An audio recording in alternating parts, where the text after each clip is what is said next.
Hi guys, welcome to the Pakistani family entertainment. तो कैसे हैं आप? मेरा नाम है और मेरा खुर्रम। नाम है वजह। तो यार कहते हैं ना, जब कोई भक्त मुश्किल में हो तो भगवान जरूर आके उसकी मदद करते हैं। अच्छा, तो हाँ आज ये भी तो उसी है। से रिलेटेड यार खुरम वीडियो होने वाला है भाई। बहुत बड़ा वीडियो है, कसम से मैं खुद एक्साइटेड हूँ कि भाई एक उनका भक्त था, उनके सपने में आए, हाँ उन्होंने उनकी परेशानियों का हल बताया, जिस तरह उन्होंने उस पर अमल किया उनके सारे कष्ट दूर हो। हैं, अबे लेकिन क्या ऐसा बताया और भगवान भाई शिव जी जिसको ने? देख और छप्पन इस्लामिक देश कांप उठे। अरे वाह यार अब वाह, बात देखते हैं कि करेंगे भाई भाई साहब। 56 इस्लामी मुल्क क्यों कांपे हैं। और तो ऐसा भगवान शिव जी ने क्या बोला है जिसको करने से सारे कष्ट हुए हैं वही दूर? ना, तो कौन ऑन करते स्टार्ट। बहुत समय पहले की बात है। हिमालय पर्वत के घने जंगलों के बीच एक पवित्र स्थान पर भगवान शिव का वास भाई था। साहब यही होता है वहां एक भगवान शिव जी अद्भुत की मंदिर सच्ची था, भक्ति करने से। जहां शिवजी का शिवलिंग स्थापित था। अच्छा। इस मंदिर में हर दिन हजारों भक्त भगवान शिव की पूजा करने आते थे, उनके प्रति अपनी श्रद्धा और भक्ति प्रकट करते हाँ। थे। इसी गांव में एक युवक रहता था जिसका नाम ईशान था। ईशान। ईशान अच्छा। बचपन से ही एक दयालु और भले व्यक्ति था, लेकिन जीवन में उसे कई कठिनाइयों का सामना करना पड़ा। उसके परिवार की आर्थिक स्थिति बहुत कमजोर अच्छा। थी और कई बार उसे दिन रात मेहनत करनी अच्छा, पड़ती थी मतलब भाई ताकि दिन रात मेहनत वह करना था। अपनी जरूरतें पूरी कर सके। फिर भी ईशान के मन में भगवान शिव के प्रति अटूट श्रद्धा थी। वह अच्छा। प्रतिदिन शिव मंदिर में जाकर पूजा करता था और शिवजी से उसे जीवन में सही राह दिखाने की प्रार्थना करता था। ईशान को एक दिन एक साधु मिले। साधु बहुत ज्ञानी और शांत स्वभाव के अच्छा। थे। उन्होंने ईशान से पूछा, वत्स, तुम यहाँ प्रतिदिन इतनी श्रद्धा से भगवान शिव की पूजा करते हो, क्या तुमने कभी भगवान शिव से अपनी कठिनाइयों को दूर करने की प्रार्थना की है? ईशान ने उत्तर दिया, महात्मा जी, मैं शिव जी से केवल मार्गदर्शन की प्रार्थना करता अच्छा, हूँ। मार्गदर्शन जो रास्ता। मैंने सुना है कि भगवान शिव सत्य और धर्म के रक्षक हैं। अगर मैं सत्य के मार्ग पर चलूंगा तो वे स्वयं मुझे सही मार्ग ये दिखाएंगे। तो है। साधु मुस्कुराए और बोले, तुम्हारी श्रद्धा और विश्वास अद्भुत है। भगवान शिव सदैव अपने भक्तों की परीक्षा लेते हैं और उन्हें उनके कर्मों के अनुसार फल देते हैं। जैसे साधु कर्म ने वैसा ईशान फल। को आशीर्वाद दिया और आगे बढ़ गए। कुछ समय बाद गांव में अकाल की स्थिति आ गई। लोगों को भूखे रहना पड़ रहा था और बहुत से लोग हताश हो गए थे। अच्छा, ईशान भी इससे प्रभावित हुआ। उसने सोचा कि अब भगवान शिव से प्रार्थना करने के अलावा कोई चारा नहीं है। जहरी बात है यार। एक रात वह मंदिर गया क्या भगवान और भगवान है? शिव के सामने बैठ गया। उसने मन ही मन प्रार्थना की, अच्छा। हे महादेव, कृपया मुझे इस कठिन समय में सहायता प्रदान करें। उसी रात ईशान को एक सपना आया। अच्छा। सपने में भगवान शिव ने उसे दर्शन दिए और कहा, वत्स, तुम्हारे कठिन परिश्रम और सत्य के मार्ग पर चलने की लगन ने मुझे प्रसन्न किया है।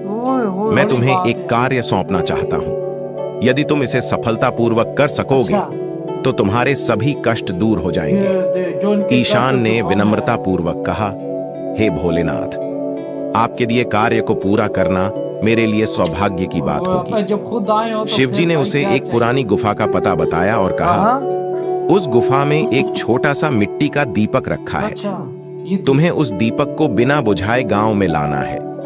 यह एक कठिन कार्य है क्योंकि रास्ता बहुत लंबा और कंटीला है।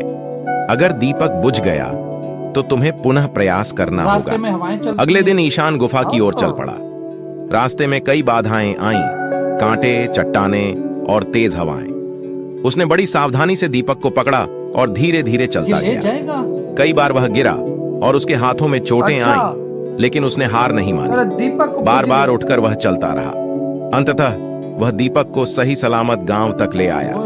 गांव पहुंचते ही एक चमत्कार क्या? हुआ। गांव में बारिश होने लगी जो वहां की बंजर जो भूमि को बंजर उपजाऊ बना गई। गांव के लोग खुशी से झूम उठे। ईशान को विश्वास हो गया कि भगवान शिव ने उसकी तपस्या का फल उसे दिया है। शिवजी ने उसे पुनः दर्शन दिए और कहा, वत्स, तुम्हारी श्रद्धा और सत्यनिष्ठा ने तुम्हें सफलता दिलाई। जीवन में कठिनाइयां आती हैं, लेकिन जो सत्य के मार्ग पर अडिग रहता है वही विजय प्राप्त करता है। भगवान शिव जी ने तुम्हें खुद इस आदेश दीपक को गांव तक सुरक्षित लाने का कार्य इसलिए दिया था ताकि तुम धैर्य और सत्य की परीक्षा दे सको। ईशान ने सिर झुकाकर भगवान शिव को प्रणाम किया और आशीर्वाद वो मांगा। कहते हैं ना, इंसान पे कितनी शिवजी ने कहा, मुसीबतें आए, देखते हैं कितना सदैव सफर सत्य करता के मार्ग पर चलो और जीवन में धैर्य को अपना साथी बनाओ। हाँ। कठिन समय में भी तुम्हारा यह विश्वास तुम्हें सही मार्ग दिखाएगा। वाह यार वाह। उस दिन के बाद से ईशान ने गांव में सभी को यह सीख दी कि सत्य का मार्ग ही देखना जीवन में सबको। सफलता दिलाता है। कठिन समय आएगा, लेकिन जो सच्चाई के साथ खड़ा रहता है उसे भगवान शिव स्वयं मार्ग दिखाते हैं।